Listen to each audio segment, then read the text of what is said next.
is Millie Fontana. I'm 23 years old, and I am a donor-conceived child of lesbian parents. I stand here with support from all three of my parents. This is a testimony that is, safe to say, unheard of, because nobody wants to hear about the other side of the rainbow, the side that is not catered for, that don't grow up happy and grow up with a dissenting idea of what a family structure should be. Growing up, I wanted a father. I felt it within me that I was missing a father before I could even articulate what a father was.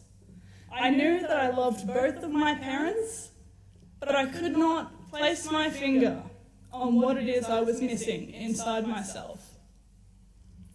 When I hit school, I started to realize through observing other children and their loving bonds with their fathers that I really was missing out on something very special. I was lied to throughout school. I was told I didn't have a father, or that perhaps they didn't know who he was. It was very difficult for me to affirm a stable identity because of this, and my behavioral and emotional stability suffered greatly because of it. I stand here before you, raised atheist with no religious affiliations. I stand with Christians because so far in this debate, Christians are the only people trying to reflect the issues that follow with children. Christians so far are the only people trying to shine light on stories like mine. Nobody in the LGBT lobby wants to hear from someone like me. Because so far, love is love, right? We don't exist. Growing up, I would look in the mirror and I would think to myself, where did I get these green eyes? Where did I get these aspects of my personality, these talents that neither of my parents in the home had? The answer to that is quite simply my father. But in reality, it's not just the father or the donor, as they like to call it. It turns out I have an uncle, I have an auntie, and I have a grandmother, along with many loving cousins. When they chose what parts of my identity were acceptable to reveal to me, they took something from me. And where other children were able to look in the mirror and reconcile those missing parts and say, I love my mothers or my fathers, I could not, because in my eyes, who were my parents to decide what parts of me were acceptable to reveal to me? Meeting my father at 11 years old was probably the only time I had been a stable child.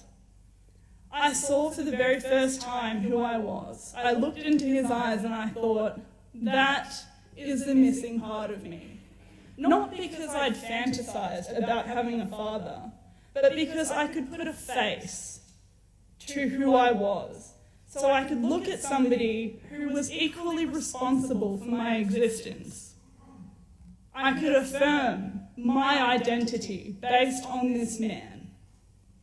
And if I had not met my father, I would not be standing here with you today, because my emotional reaction to not having him in my life, even at such a young age, was devastating, and it caused me to regress in my development. I want to talk about real equality. There's a lot of talk about equality from the LGBT lobby, but I sort of wonder what their definition of equality is, because for me, equality was being told the truth was being respected for who I was as a whole, and not just based on what my parents desired to let me know. Equality was being able to look at both sides of my genetic family and understanding who I was. Equality is not saying that because volunteer studies of gay families and children of gays that come out with a positive outcome define it for everybody. It's completely unrealistic. I heard this lie from the LGBT back in March, saying that children don't care who their family is and that men and women are interchangeable. I consider this in itself to be a form of gender discrimination. Men and women offer complementary roles in child rearing and should probably be respected equally.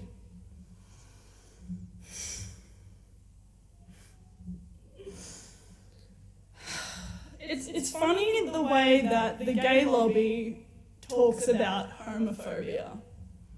I've had stories of gay friends of mine coming to me and explaining that other gay people have called them homophobic because they would ideally prefer to raise children with a mother or a father. How utterly ridiculous. Was I homophobic when I was looking in the mirror, wondering where my father was? Was I homophobic when I looked at both of my loving parents and pleaded with them to tell me who I was? Absolutely not. But I do love all three of my parents equally.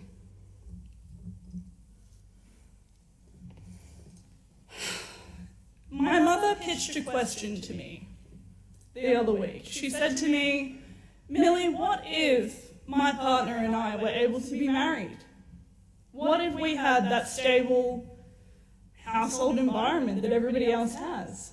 And I answered the question very simply. It was basically answered with another question, which would have been, how would psychologists have treated me for my underlying issues of fatherlessness if to acknowledge fatherlessness was a form of discrimination? How would any physician under threat of legal action have treated me under that circumstance? It was met with silence. Nobody thinks about this before we rush ahead to marriage. This is an extremist minority that are pushing, from my opinion, what seems to be extinction of gender in itself. I don't see gender equality. I see a pitch to get rid of gender altogether.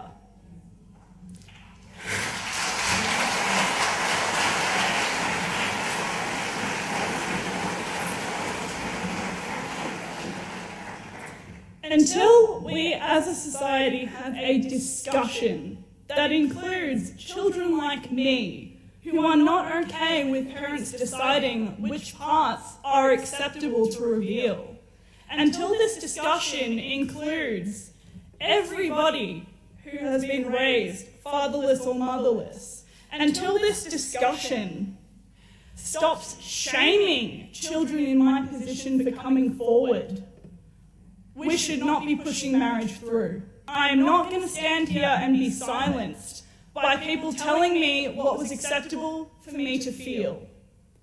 That I'm a bad person for wanting a father. That maybe I didn't love my mothers enough because I wanted a father.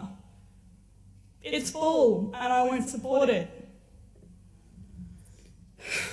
I thank you for coming here tonight. Thank you, thank you, thank you.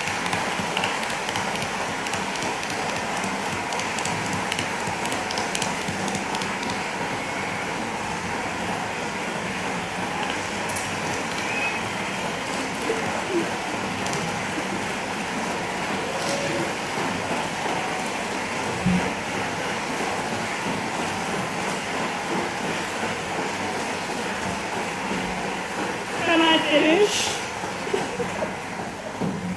Thank you so much for the standing ovation, but I just want to say that it's really great to see everybody here in support of the same cause, because everybody deserves a voice, and I won't stand here and let people shame Christians or anybody of faith, just based on faith, for standing up for children, because it's ridiculous.